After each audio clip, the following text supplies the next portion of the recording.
the work that we're doing with AI, the work that all of us are doing with AI is a type of business transformation. And just like any other type of business transformation that came before it, whether it was internationalization for some companies or onshoring, offshoring, reshoring, or the cloud, AI is the technology, but the value comes through transformation.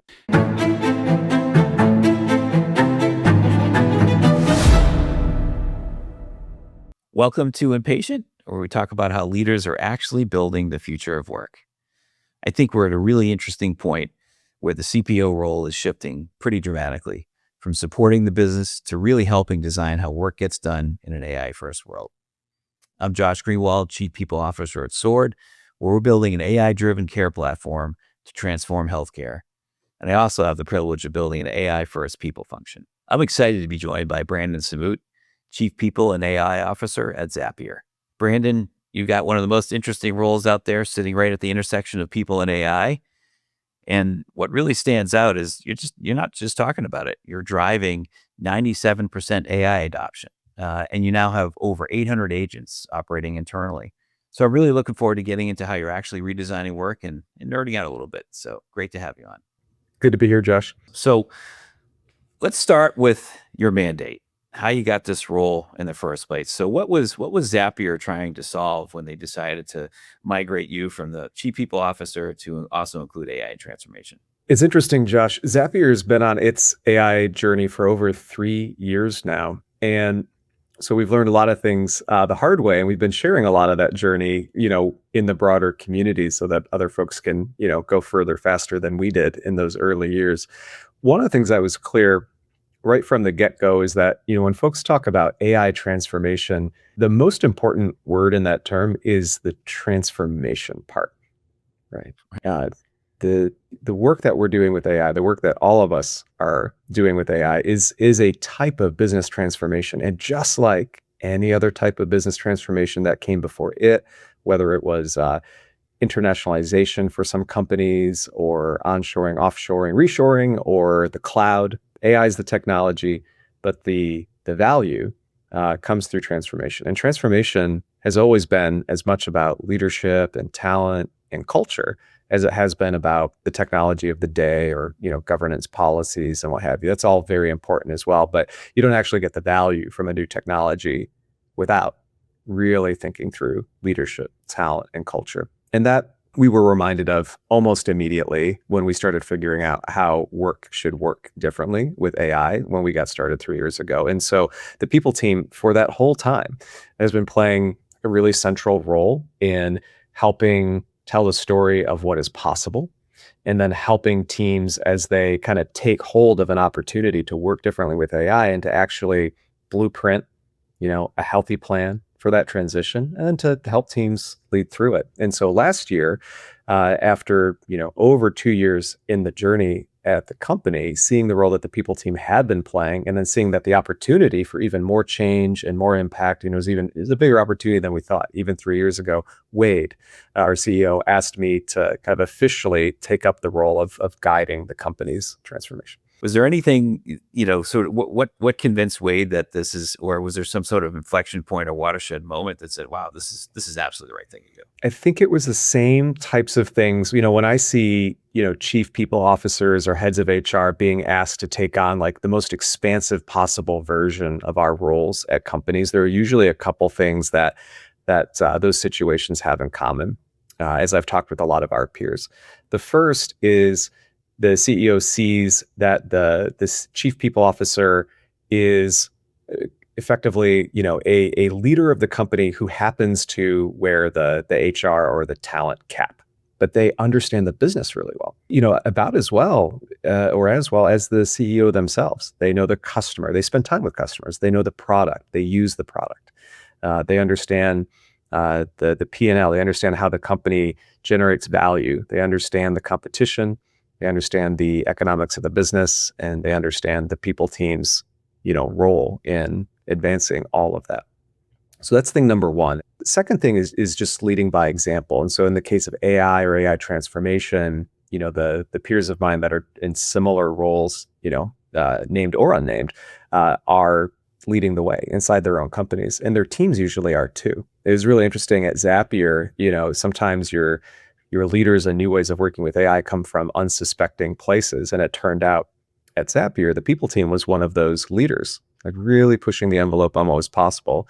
Our finance and accounting team, our legal team, similar, just so interesting, right? Not what you would expect. And I think, there's some like really pleasant surprises like that if you really get into the details and see how folks are picking up and making use of this opportunity. So those are two things that I think that Wade saw that gave him confidence. And the third, which I think is just true for like anytime you're tapping a leader to take on a new remit, is you're just looking for credibility within the organization, right? Someone who has the trust and respect of the team, because when you're calling someone and do a new job to go do something that hasn't been done before, they're going to need a certain degree of relationship capital to lead the team somewhere that we haven't been before.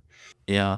It's really, I think it's awesome and a real feather in your cap. And it's funny, I was just having a conversation with my team. We were building a walk around deck about the things that we're doing in our AI portfolio. And, the first pass, and I think the first instinct with many folks in the HR function is to say, from a people perspective, what are we delivering? But when the business is receiving that, they're like, okay, so how is this going to help me? What's the value? Do you really understand the pain that, the problems I'm trying to solve? And so to your point about really being a business leader first and putting it in a language and earning that respect is really, I think, is really what differentiates folks. So how did you get ready for this? Were you always tech savvy? I'm just curious, where's, pick up the AI transformation title, that's a big deal. I think something that helps all of us in this moment is it's all still fairly new. Like we're so early, on all things generative AI. It's basically an asset to those of us who are curious and want to pick this stuff up and just be really hungry and learn quickly. And that was certainly the case for me. I don't have an engineering background or an IT background. I like technology, less so for its own sake, but because sometimes it's really useful. My background's in education. It's actually not in tech at all. But I think part of what we're seeing with AI too is even the definition of what it means to be technical is changing. And so this is a time where like curiosity and growth mindset, just picking up new stuff, asking good questions, asking, silly questions. I ask a lot of silly questions. Like I think this is the currency, for folks getting ready for a job like this. So what does a day in the life look like for you? And how do you think about value creation with the people team and your AI team? Well, I'll tell you something. When Wade asked me to take this job, we made a couple agreements, and these were asks that I made of Wade, not things that he imposed on me. And I share that in advance because what I'm about to say might be provocative. The way I wanted to start off in this AI transformation role, again, is like not to build an empire around it. We wanted to get impact. We knew we needed to resource for change, right? If you want to change the inertia of an organization, how work gets done, like you need to start working differently, right? Which also means resourcing. But when it came to resourcing, the agreement that Wade and I made is that we would hire no new headcount to staff the transformation, whatever that ended up looking like. And that unless it became like very obvious that it was the overwhelmingly most effective thing to do, that I also changed no reporting lines. And so team though, like, did you pick up a tech team or no? I have a tech team that works with our AI transformation center of excellence. I do, but I did not pick up, or I did not swap any reporting lines into me as a result of this. The reason I was adamant that we start this way is that it puts extra pressure on the narrative for transformation. If our leadership team and I are not being clear enough about the opportunity and why it matters for our customers and our company, why it matters for the people as Zapier doing the work, like if we're not being sufficiently clear about that, such that we're able to marshal resources without command authority, right? Without snapping reporting lines over to me, then I'm probably not being clear enough. We have an AI transformation pod within all 11 core parts of the company. There are about 25 FTEs worth of talent focused on this. across the company now. And this is a company of 800. So 25 out of 800. But a year ago, it was kind of maybe 1.5 or 2 out of 800. So it's a meaningful investment of the company. And again, no new headcount to do it. So we're talking about turning off some business as usual work and reallocating that time and talent into this effort. And we did that intentionally as a way to make sure that we kind of got the story right and that we really were on the same page about how important this was. So what's the operating model? How does it work? The AI transformation staffing model at Zapier operates like a hub and spoke model. At the hub, we have a center of excellence. There are kind of 4 core ingredients as we understand it for AI transformation, and we have a directly responsible individual in the center of excellence accountable for each. Those ingredients are 1, leadership, 2, talent and culture. Those will sound familiar. We just talked about this 10 minutes ago. 3, tools, still matters, right? And the 4th is governance. So leadership, talent and culture, tools, and governance. Now, what's interesting about those, and this is by design, is that 2 of those 4 components, so half of the equation, are kind of the messy human ingredients for change. And then the other 2, tools and governance, it's actually where a lot of companies start, and some companies stop actually at like tools and governance. It's the places that you're like, yeah, we need AI tools and we need to govern them. So of course we do. It's very important. All 4 together, that's the full equation in our experience. So at the center of excellence, we have someone who wakes up every day like thinking really deeply about like what is required for the company to be able to build and rework work in as a low friction way as possible across all 4 of these dimensions. One of the things the Center of Excellence is doing to maintain security and governance, but like remove friction for building is developing what we call a golden path for application deployment, non-developer application deployment, right? The engineering team already has a way to do that, right? We're not talking about engineers. We're talking about the rest of the company that now has the superpower of being able to build applications to improve how work works. And we saw that there was this proliferation. The demand is there, right? We must meet the demand because the value is so strong, right? If we don't develop a standard, low friction way for folks to deploy apps within the organization that meets our governance standards, folks are going to do it anyway because it's so darn helpful for them to do their jobs well. And so this is an example of the type of thing that the Center of Excellence will kind of see and then jump on to solve for the company. That's the hub. Now there's the spokes. And that's actually, to your point, Josh, that's where a lot of the actual building of the new ways of working happen. There are 11 core parts of the company. Example would be the people team, one of the 11. Marketing would be another example. Each of these has now what we call an AI transformation pod.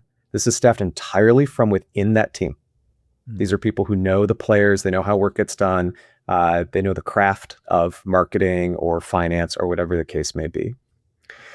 And there are 4 distinct roles in every AI transformation pod. There's the AI transformation manager. That's the captain, kind of the leader of the pod. There's the AI automation engineer. That's someone who co-builds new ways of working with AI and automation with their team. They're an especially skillful builder. There's the AI fluency champion, who is tasked with taking some of our standard like learning resources around like getting stuff done with AI and then personalizing that and enabling the growing AI fluency of their team in a way that's specific to marketing or sales or people. It's different, right? Like there's some generalities around AI fluency, but it's all in the details at the end of the day. So that's the 3rd role.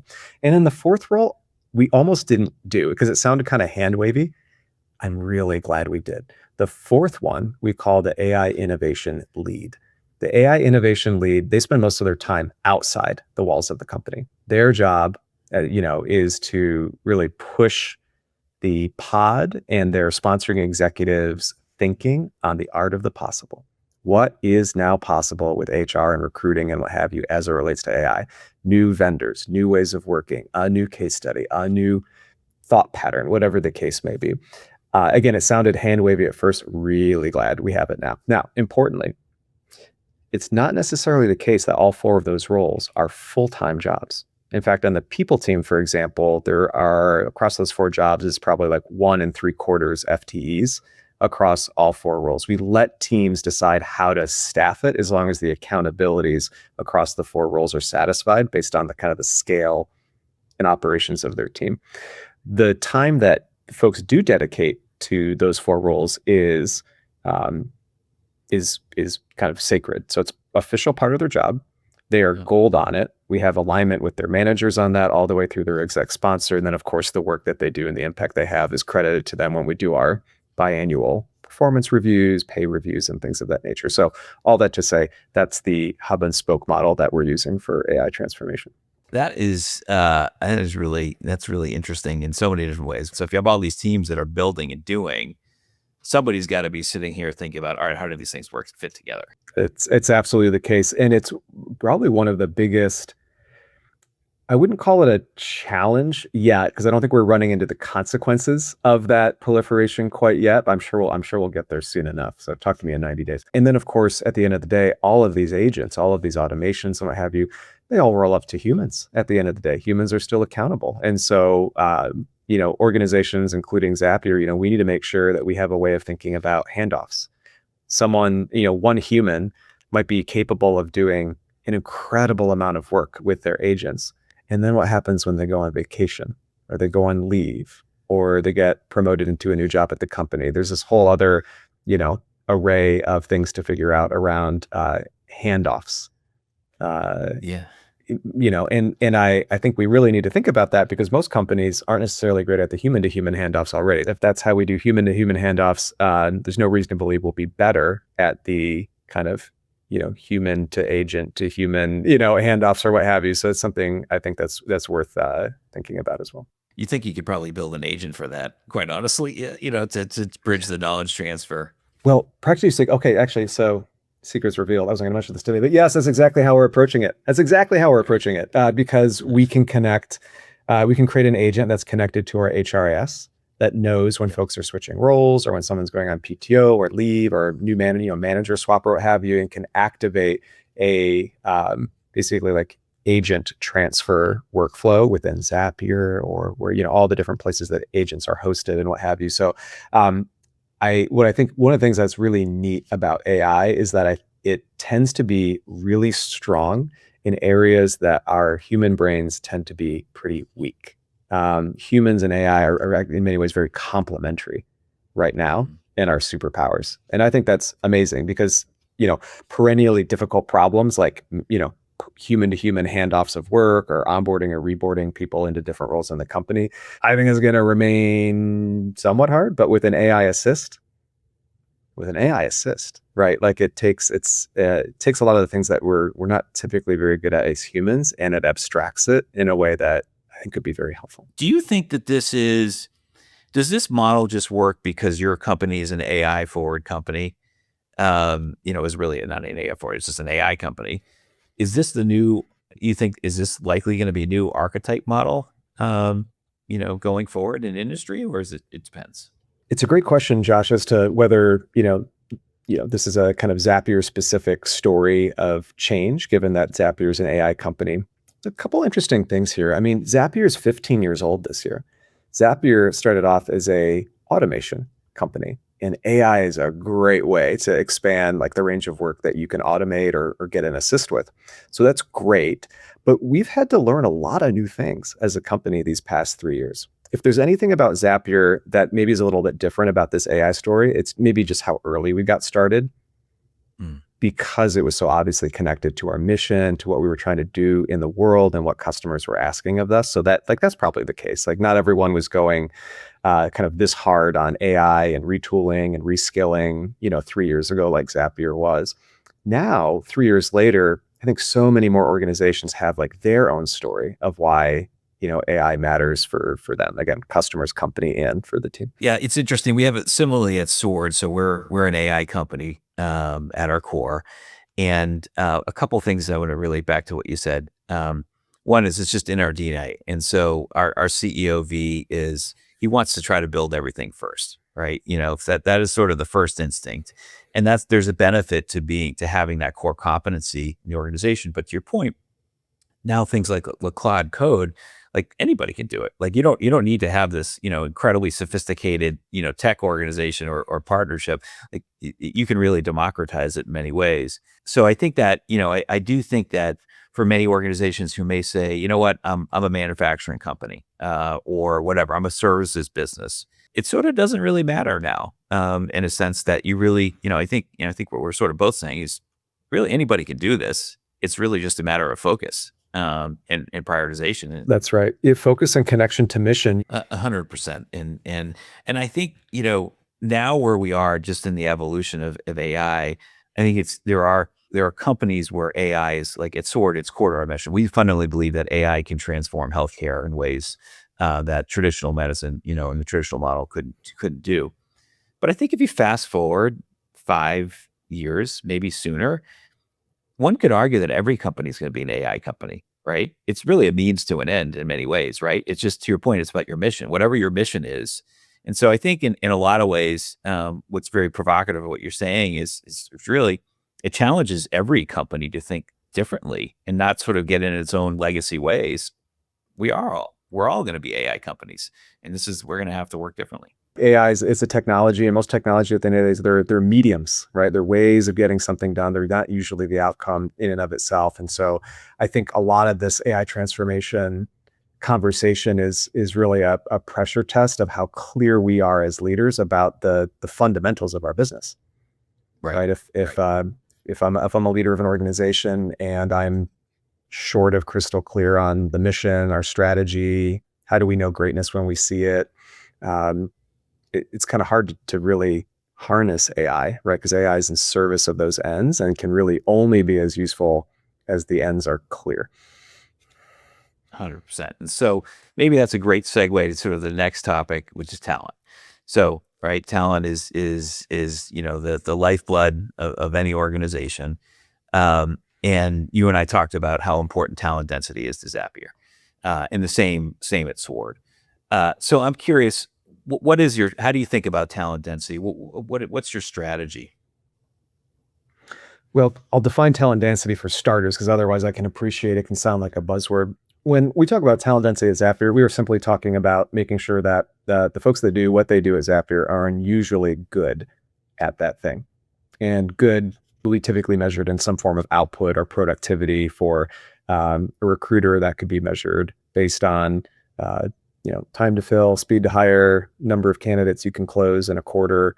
Sales roles are pretty straightforward. Customer support's pretty straightforward. It is not so straightforward in everywhere, right? When you talk about software development, and they're like, PhD theses have been written, right, on the topic of, different methodologies for measuring developer productivity or efficacy and what have you. But that's the work, right? Is like having a point of view on this type of stuff. And so we talk about talent density. It's like, whatever your job is at Zapier, can we measurably show that you're doing it at a level that is uncommon, right, among your peers on the broader market for that type of talent?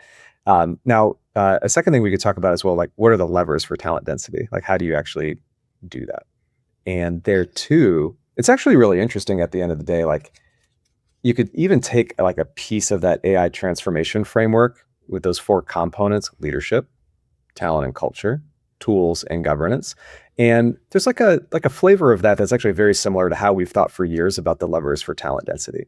So leadership is one, right? Leadership is the work of being clear and allocating resources.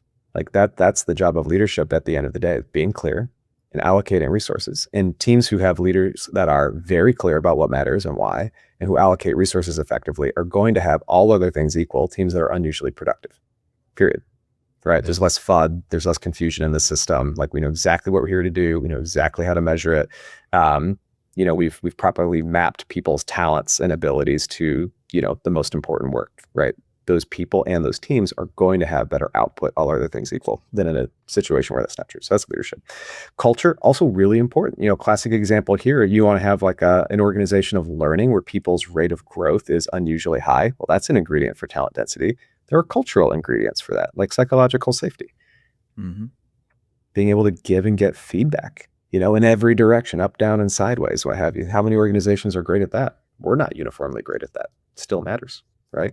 And then similarly, tooling, right? Teams with similarly strong like leadership ingredients and culture ingredients will still see sometimes meaningful differences in team or individual productivity on the tooling layer alone. And I think that's becoming more and more obvious now with what we're seeing with AI. So I just wanted to make that connection in terms of some of the levers that we think about in terms of like, how do you practically grow talent density?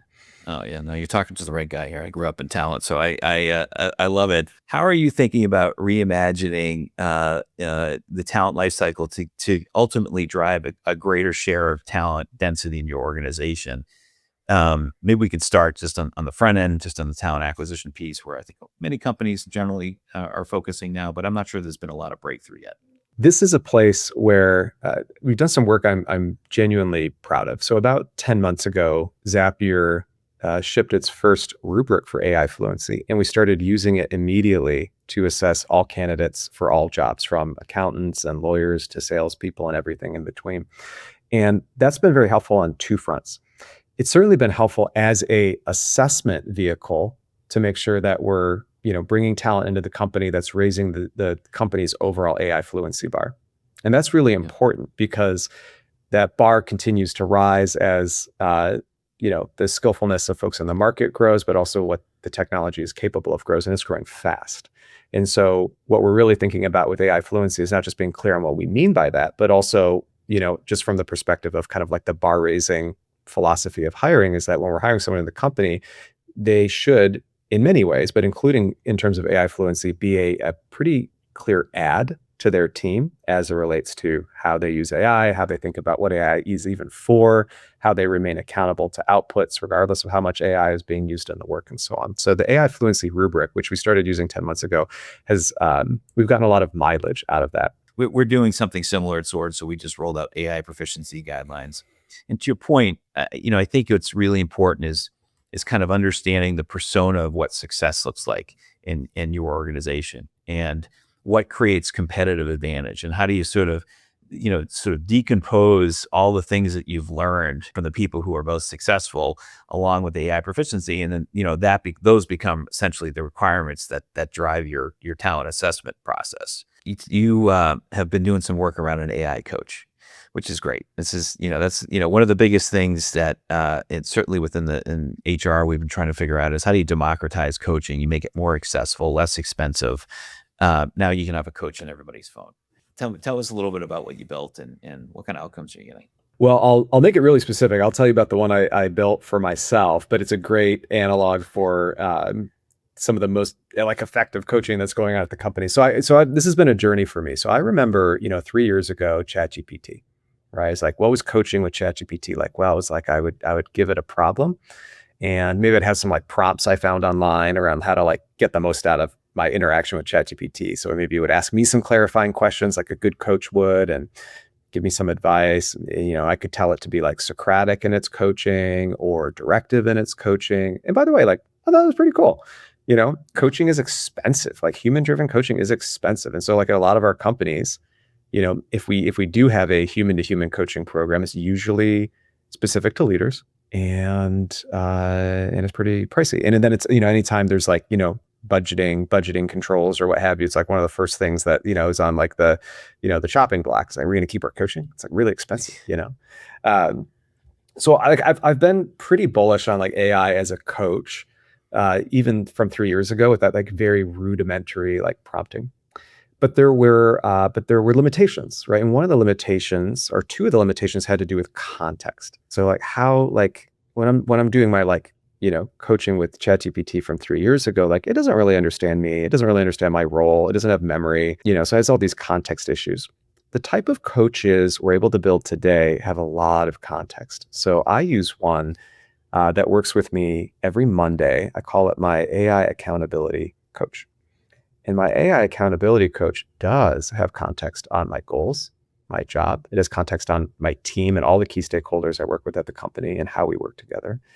And that's kind of stored in almost fixed memory. It's very easy, it's got it. It's my coach is basically, it's an agent, right? That it basically has loaded in permanent memory. It's very quickly available to itself.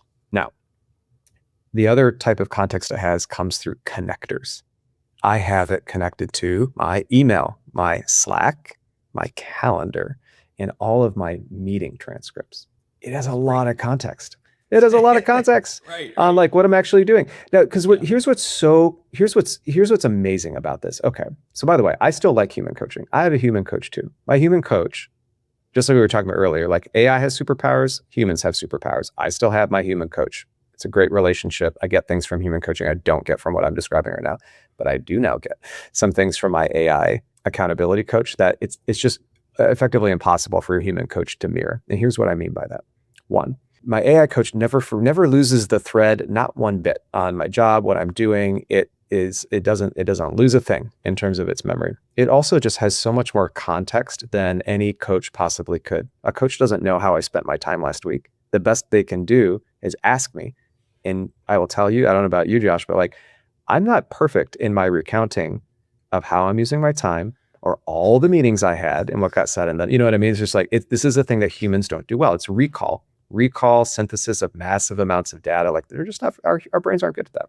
AI is very good at that. So I find this accountability coach to really be able to hold up a mirror, right? It's like, Brandon, you say these are your goals. You say these are your leadership values, how you want to show up as a leader.